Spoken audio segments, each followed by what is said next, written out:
Tonight we're starting on the radial arm saw.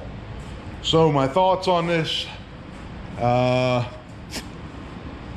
now it's a little bit too low for me, so it's actually going to be raised up a little bit. We're going to build a steel structure for it to sit on, and then a wood structure for the rest of this area out here and over there. That's how I'm doing it, and let's get started.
Alright guys, here's where we're at on this radial arm saw table build.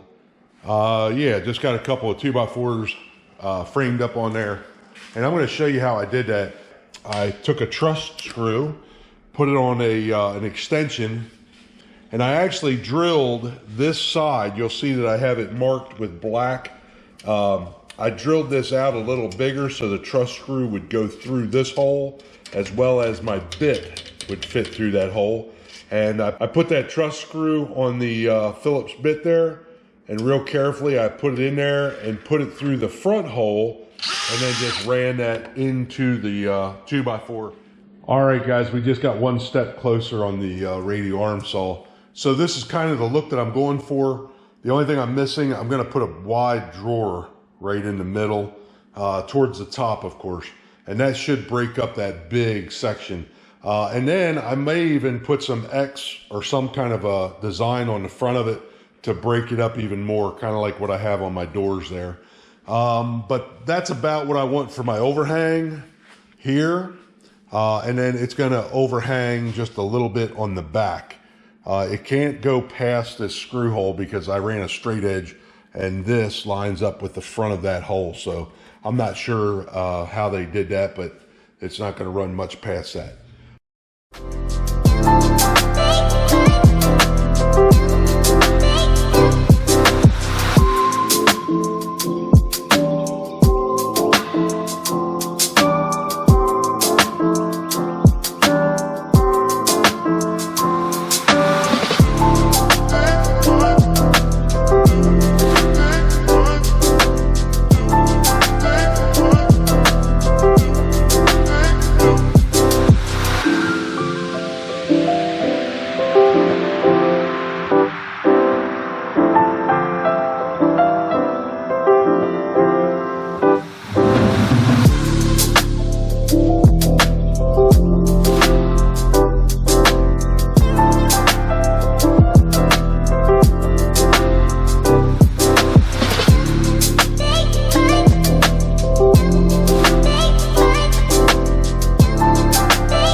you've seen, I just cut that door out of this front panel, and I'll go around the back. I'll show you the back, but yeah, eventually this is going to be framed out just like those doors are, with the exterior trim and then the X in the middle of both doors, as well as some trim on the edges, on the corners.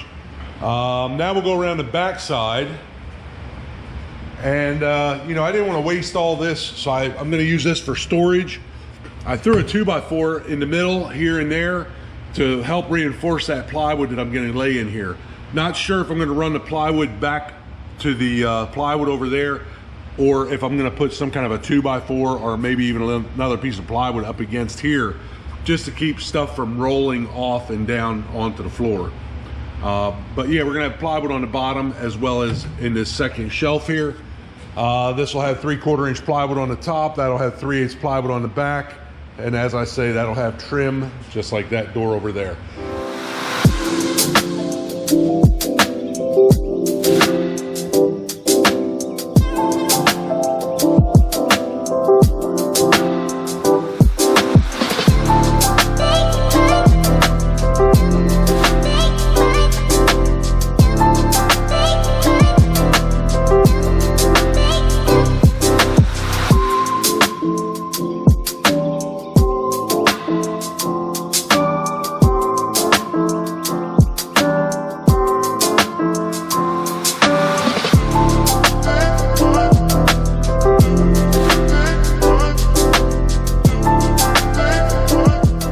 Alright guys, as you just seen, we measured this, laid this out, and cut this. We're going to take it back off, go over there, lay out that sheet of plywood. Hopefully I have enough there to do both of the shelves, and here we go.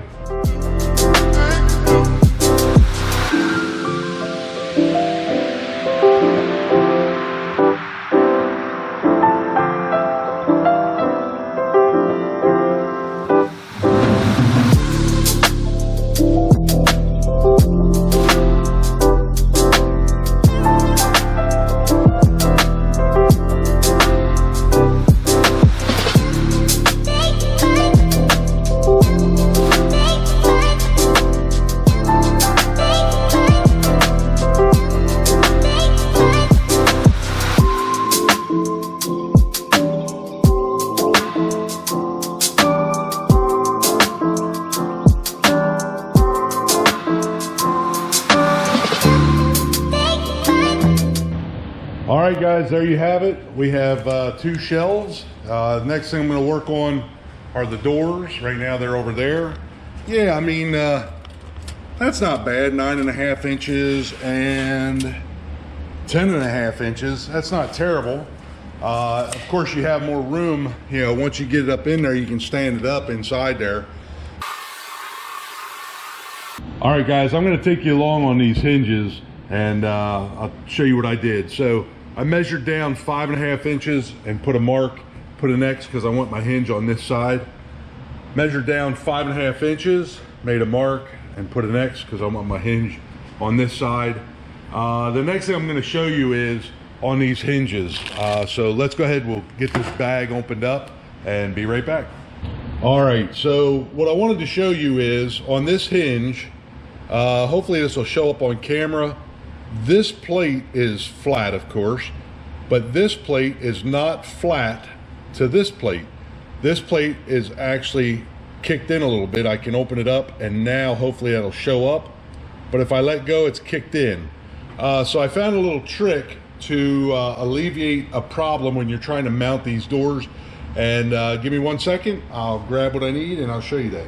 All right, so what I have here are some, I believe they are 4-penny finishing nails. And what I've done, and I'm just gonna do this to show you guys, what I've done is I've actually opened this hinge up a little bit and dropped that finish nail down in there and then left that hinge come closed. What does that do? Well, on camera it might not look like much, but when it's on the piece of plywood and you're trying to get your holes lined up, it's a lot. So we'll go ahead and get this screwed onto here, and then hopefully I can show you what that does to help put that hinge on the cabinet. All right, so now that we have those hinges on the door, hopefully you can tell how these are kicked down. I'll go ahead and pull this up a little bit. That's about where it wants to be, but there's where the self-closing puts it. So now we're just gonna flip this door, and I'm gonna try to keep this in camera here.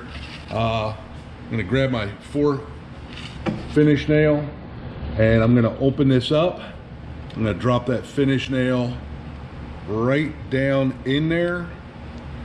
And now, as you can see, that is pretty much in line compared to this one. And I'll pull this one out, maybe that'll make it a little better. That's about where you want it to be, so you can mount your screws into your cabinet. And the way we're gonna do that is,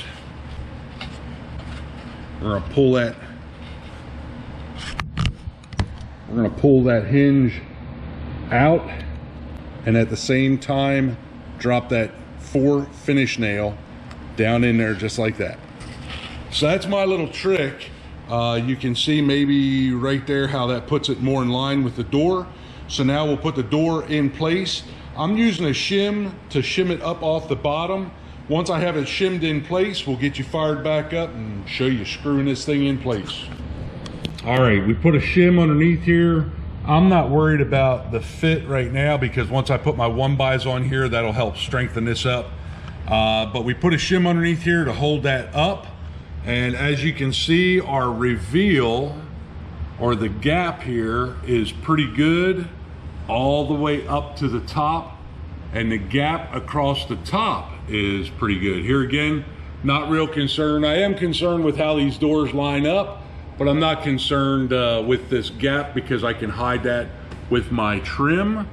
So now we're actually ready to put screws in here, and you can see how nice and flat that is laying on that plywood. So we'll set you up on a little tripod here and throw some screws in here and show you what it looks like when we're done.